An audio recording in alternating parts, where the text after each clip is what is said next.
President William Ruto has indicated that the cost of rent may increase because the president, or maybe the Kenya Kwanza through parliament, is seeking to pass a rule or a law whereby landlords will be required to pay tax. So this is very simple mathematics. If a landlord is asked, for example, to pay a tax of 5% on his rental income, this simply means that the landlord will have lesser money and the same amount of maybe things that they want, or the same amount of needs will prevail. For example, their lifestyle may have to undergo a sudden downcutting. So given that the rules of human nature never change, the landlords will realize that in order for them to be able to successfully manage or to deal with the new taxation and manage the effects of this kind of taxation, that the only option they have is to increase rent. And we all understand in Kenya there are some people who are very, very greedy. When they hear an opportunity like this, you will hear in houses where you pay 10,000, rent is suddenly 15,000. The problem with the country is that the greed comes from the top and goes downwards in all directions. So if rent gets raised, as landlords, it is in their power and their own discretion to decide on what they charge on their houses. And it is obvious that if the cost of someone staying in that house rises up, it is apparent that these landowners will in the same way pass on the burden to the taxpayer. So the question is this: is the Kenyan taxpayer safe from the onslaught of the administration? President William Ruto had this to say on that matter. Worth 4.1 trillion shillings in just the 5 years of 2018 to 2022. How much is our public debt today, Mr. President? Our public debt is in the region of 8.8 trillion, close to 9 trillion. That's where we are.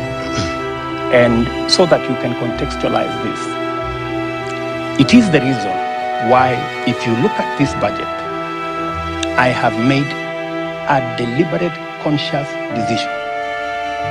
In fact, against the advice of IMF. IMF actually wanted us to borrow slightly more. I told them no. I told them no, we're not borrowing. And that is why, if you look at the fiscal deficit, the money we are borrowing, we have reduced it from 1.1 trillion last year to 630 billion this year. We have reduced almost 500 billion because I am conscious that we are not in a good place. I am also aware what is happening to other countries. There are countries in our continent that have defaulted in their payments. When I am president, Kenya will not go that route. And that is why, even when, many people thought it was a joke, I told them, we are not borrowing beyond where we are. So how much are you planning? That is why, Latif. As the president indicates, he is on a serious mission, and that serious mission is the mission to end the dependency of the country on foreign debt. He seems very much determined that we as Kenyans must prepare ourselves to tighten our belts.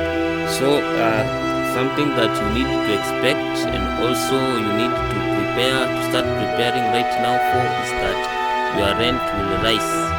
This is simply because a landowner will want to recover from taxation. That means that the money that he pays for tax will be put upon your head, so that he manages to comply with the taxation requirement. So this is also what is happening in other businesses. Once the cost of operations rise, once taxation policies and taxation systems become very, very high and unsustainable, we see business people coming up with what I might call coping mechanism. And these coping mechanisms most of the time involve the increase in the cost of their goods and services. So Kenya must brace itself for high cost of living, and things will continue to get hard continually because of the kind of policies that we are moving forward with.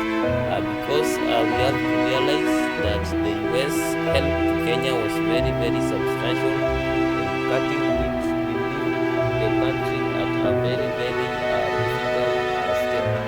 So thank you for watching this video. Like, share and subscribe.